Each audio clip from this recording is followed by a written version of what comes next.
नमस्कार मित्रांनो, ज्ञानदीप पुरस्कृत उपक्रमांचा वार शनिवार अंतर्गत प्रश्नमंजुषा क्रमांक 18 दिनांक 13 डिसेंबर 2025 प्राकृतिक विभागावर आधारित प्रश्नमंजुषा आहे आणि सहभागी विद्यार्थी आहे दिव्यानी शरद पाटील। इयत्ता तिसरी घेऊ। महाराष्ट्राचा सर्वसाधारण आकार कसा आहे? त्रिकोणीकृती आकार। बरोबर। तापी पूर्ण खोरे हा कोणत्या प्रकारचा प्रदेश आहे? खचदरीचा प्रदेश। राईट। कृष्णा, कोयना, वैष्णा, गायत्री व सावित्री या 5 नद्यांचा संगम कोठे आहे? क्षेत्र महाबळेश्वर येथे। बरोबर। पवित्र तीर्थक्षेत्र पंढरपुरातून कोणती नदी वाहते? भीमा नदी। राईट। महाराष्ट्रातील पहिला लोह पोलाद प्रकल्प कोठे आहे? तारापूर येथे। राष्ट्रीय महामार्ग क्रमांक 8 कोणत्या शहरांना जोडतो? मुंबई, दिल्ली। राईट।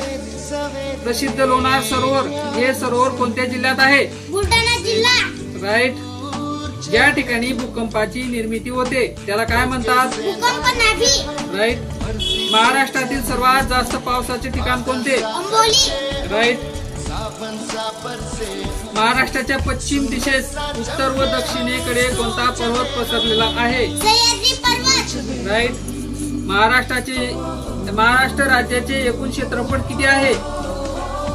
3,07,713 किलोमीटर एवढे। राईट। महाराष्ट्रात हातमाग मंडळाची स्थापना कधी झाली? सन 1971 मध्ये। राईट।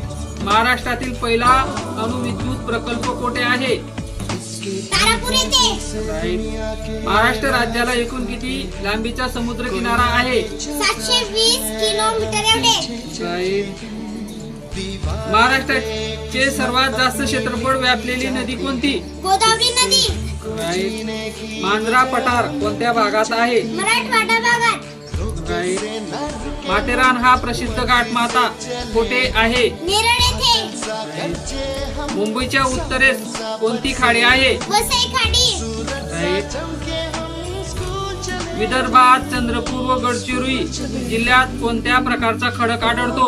आर्कियन खडक। राईट। महाराष्ट्राच्या उत्तर सीमेवर कोणती पर्वतरांगा आहेत? सातपुडा पर्वतरांगा। अगदी बरोबर। राईट।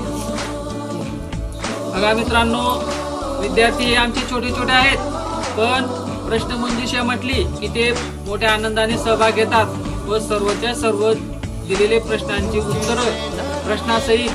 उत्तरासहित अगदी तोंडपाठ पद्धतीने पाठांतर करून आणतात आणि निश्चितच भविष्यात त्यांना या प्रश्नमंजुषेचा खूप मोठा फायदा होईल हे निश्चितच।